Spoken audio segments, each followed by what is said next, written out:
Welcome to chapter 14 of the book of First Chronicles. David wars against the Philistines. Philistines. The other name is Palestinians. That's today what comes from the Philistines. Philistine. They're still down in the Gaza Strip where they were at this time, towards the southern edge of the Mediterranean Sea, where it turns and curves towards Egypt. And it begins, and Hiram, king of Tyre, sent Angelus to David, and timbers of Kedrina, and tectonos of walls. Hiram, king of Tyre. Tyre was a city that's in Lebanon. At the time of this period, Tyre was one of the main cities of the Mediterranean, if not the number one city. Many nautical people lived in Tyre, and they would go in boats all over the Mediterranean for trade. And it was so important that they even went out into the Atlantic Ocean through the Straits of Gibraltar and founded a city called Cadiz, which is in Spain on the coast.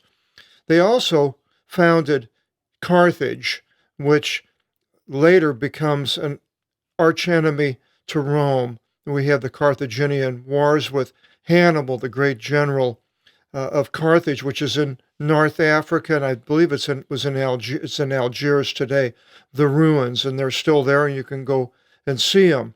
So these people were very powerful. Hiram was a very powerful king, and Lebanon at that time was noted for all of its cedars, the trees, and David wants these to build a temple and house for himself. And he wants people that can go and do this type of work. Tectonos, they're fabricators. Now, if you go to our app, Apostolic BibleApp.com, when you open it up, you'll see, actually, it opens up and it looks like this. And then up at the top, you'll see a book and chapter. Well, we want to look up a word, so it doesn't really matter. Just go to Genesis 1:1, and it opens up this side. I already typed in fabricator. You could type in the number that was there, and the fabricator will come up. The different possibilities. Fabricator 5045. There it is. Now we have 5045. You can see it, and doing a study on it. Now, reason I think this is an interesting word is because it says Jesus was a fabricator, a tecton. But let's see, doing a word study using the app, what we come up with. It says a fabricator of iron was not found in all the land of Israel. So that would not be a carpenter. If he was a tecton, he could be a fabricator of iron. And then a fabricator of brass here in 1 Kings 7:14. And there's a fabricator down here of idols. Now that would be somebody that's carved, not necessarily one of furniture. And here a fabricator made images, and the goldsmith, having cast gold, gilded all over. Now we go to the next one, the fabricator. Doesn't say anything a whole lot. We're in Isaiah now. The fabricator and the brazier of brass. That goes along with one before. The fabricator sharpens the iron tool, and with the hammer, he works it in coals. So now this is like a smith that horseshoes and so things and makes things in a fire with a bellows. Then he makes a piece of wood and sets it with a measure. This is an idol. And Jeremiah, the work of a fabricator from a forest. So that could be a carpenter. The fabricator making idols. Now we get into the New Testament.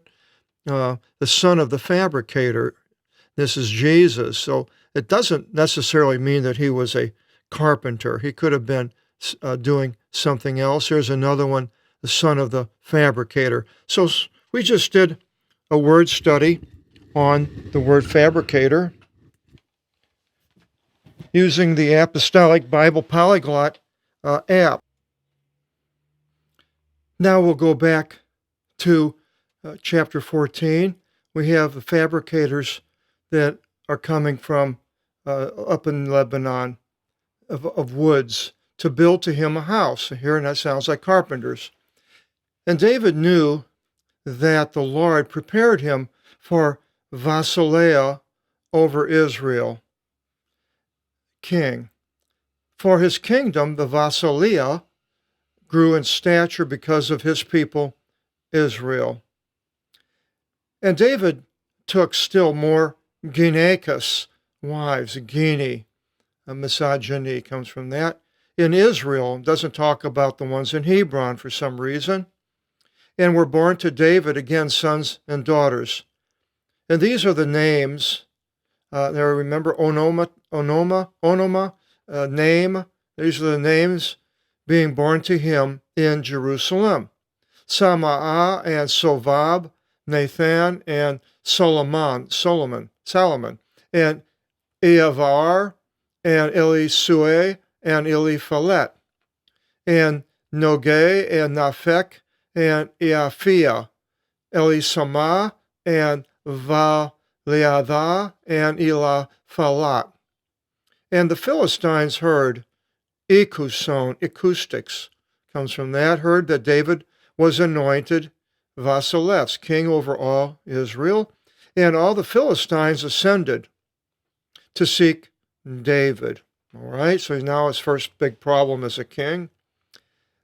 One of the main ones, at least it's in First Chronicles. There may be other places, and if we went back to the books of Kings.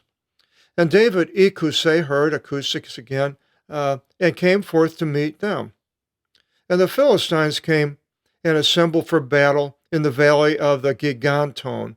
You can add that to your English derivatives book. We have the word gigantic comes from that, Giganton. And David asked through God, saying, "Shall I ascend against the Philistines? And will you give them into my hands?"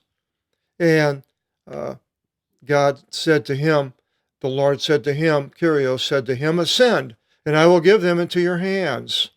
And he ascended into Baal Pharasim, wherever that was, and David struck them there. And David said, "God cut through my enemies by my hand as a severance of water." I guess as he cut through water, is nothing easy to slap it around. On account of this, he called the name of that place the Akopi Baal Pharasim, severance of Baal Perazim. And the Philistines abandoned their gods, these idols, and David spoke, and they were set on fire with fire, they burned them all. Pyromaniac comes from that. And the Philistines proceeded yet again and assembled for battle yet again in the valley of the Giganton. And David asked again to God, and God said to him, "Do not go after them. Turn from them and come to them near the pear trees." Some farm or orchard. "And it will be in your acoustics, hearing the phonis, a phone sound of the rumbling of them in the tips of the pear trees, then you shall enter into the battle. Polymon. For God went forth before you to strike the camp of the Philistines. First thing here that David does is he asks of God before he goes and does something. That's a good model for us to find to follow.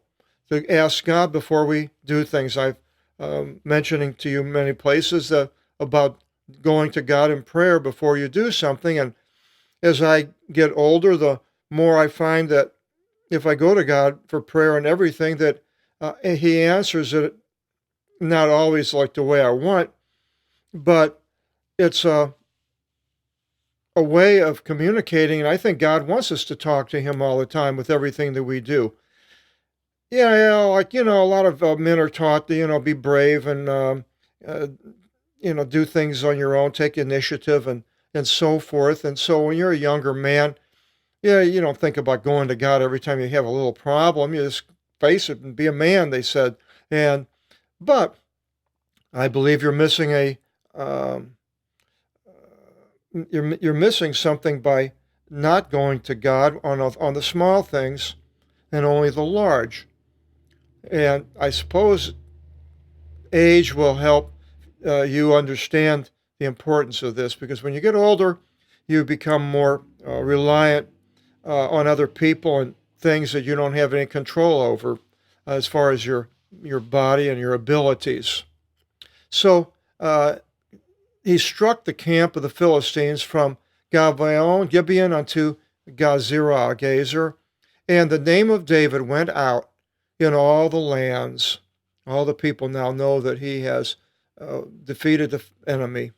And the Lord put the fear of him upon all the nations. So the nations that are around have heard about him. Basically, the Moabites and Edomites and the Ammonites, maybe Egypt, Lebanon, Syria, so forth. All these places, Arabia, countries down there. Now we go back to the ark. Remember in the last chapter, the ark was touched by Uzzah, and he was killed by the Lord.